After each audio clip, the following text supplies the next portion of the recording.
Oil pulling அது எப்படி பண்ணுறது? காலையில் எழுந்ததும் எதுவும் சாப்பிடாமல் இதயம் வளர்த்தை வாயில ஊத்தி நல்லா கொப்பளிக்கணும், அப்புறம் அதை துப்பிடணும். இதுதான் ஆயில் புல்லிங்.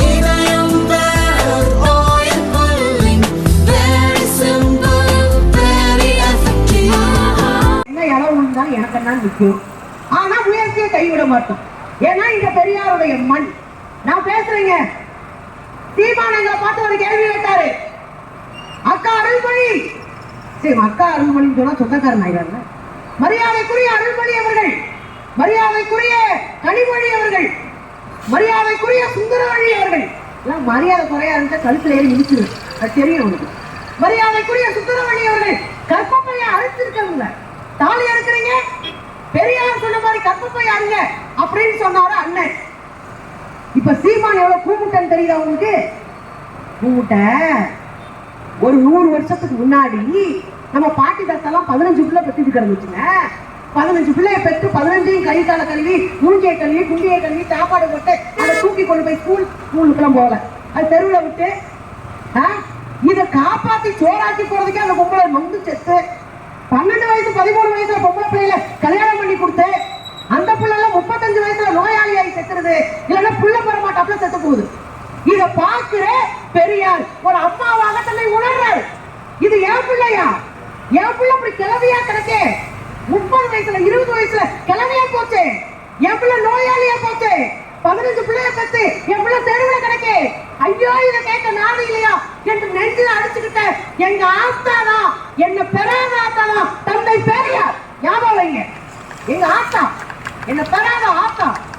ஒரு அம்மா என்ன நினைப்பாலோ, தன் பிள்ளைகளை எப்படி நேசிப்பாலோ, தன் பிள்ளைகளுக்கு எதை செஞ்சு கொடுக்கணும்னு யோசிப்பாலோ, அதைத்தாயா பெரியார் எங்க பார்த்து சொன்னாரு. கற்பப்பையை வெட்டி ஏன் சொன்னாரு? எல்லாரும் அறுந்து போட்டு சும்மா போமா, கடுப்பா இருக்கு அப்படின்னா இல்லைங்க. போர்ல செத்தவங்களை விட பிரசவத்துல செத்த பெண்களுடைய தொகை அன்னைக்கு அதிகமா இருக்கு. போர்ல செத்த ஆண்கள் கம்மி, பிரசவத்துல குழந்தை பெறப்பட்டவங்க செத்தவங்க அதிகம். ஏன்னா புருஷன் அடிப்பான், உதப்பான், 5 முன்னாடி கட்டுவான். இந்த பிள்ளை ஏன்னு கேட்க முடியாது, சோத்துக்காக புருஷன் காலை கட்டிக்கிட்டு உட்கார்ந்து இருந்தா. ஏன்னா இவன் வெளியவும் போக முடியாது, படிக்கல, வேலைக்கு போகல, சம்பாதிக்கல, நாதி. இந்த இடத்துலதான் எங்க ஐயாவுக்கு கோவம் வருது.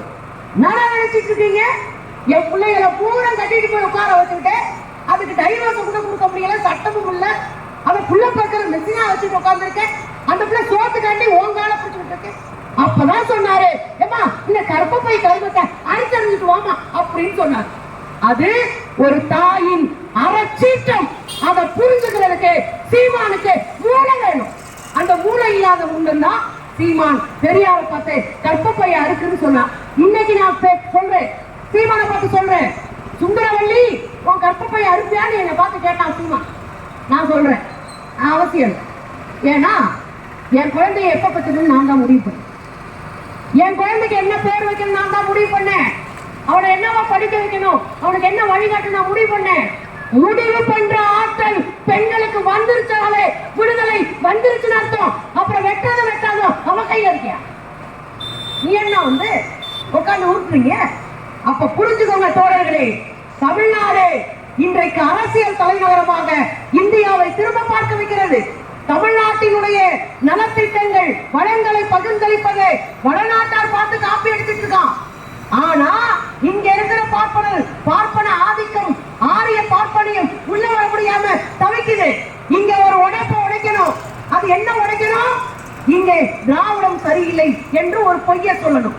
பெரியார் பொய் சொல்லி அவர் மீது சேற்றல் வாரி பூசணும், சாணியால் அடிக்கணும். இதெல்லாம் வேகாதுப்பா, உன் பருப்பு வேகாது. ஏனென்றால் பெரியார் பெண் குழந்தைகளை பார்த்து சொன்னாரு, தங்கமே படி, படிமா, மலமலன்னு படிதாயி, மலமலன்னு படி, டாக்டர் ஆகு, என்ஜினியர் ஆகு, கலெக்டர் ஆகு, பிளைட் ஓட்டுதாயி, உன் காலில் நில்லு, அப்புறம் பார்த்துக்கலாம் என்று சொன்ன தந்தை பெரியாரை பெண்களுக்கு எதிரியாக காட்டக்கூடிய சீமானுக்கு எச்சரிக்கிற 2026ல உன் அட்ரஸே இல்லாம காலி பண்ற வேலையை தமிழ்நாட்டுக்குள்ள இறங்கி செய்வோண்டா. திராவிடமா சொன்ன பையன் சீமானா அப்படி கேட்க கூடாதோ? அப்படி சீன் எல்லாம் அவனுக்கு கிடையாது.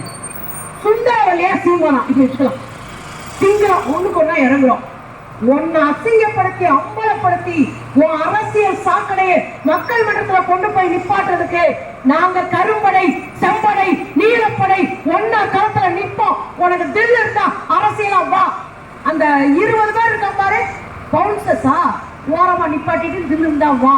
நான் ஒத்தைக்கு ஒத்த வர்றேன், சந்திப்போம்.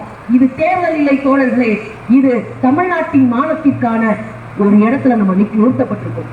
பெரியாரையும் அம்பேத்கரையும் மார்க்ஸையும் தூக்கி எறிய நினைக்கிறவன் நம்முடைய இனத்தை அழிக்க நினைக்கிற கோடாரி காம்பா இருப்பான். அழிக்கிறானோ எவன் ஒரு இனத்திற்குடைய அழிவுக்கு அடிகோலுகிறானோ, யார் எதிரிடம் பணம் வாங்கி கொண்டு சொந்த இனத்தை அழிக்க யோசிக்கிறானோ அவன் இன துரோகி. அந்த துரோகி சமகாலத்திலே சீமானுடைய தோல்வி தமிழ் சமூகத்தின் வெற்றி. நன்றி.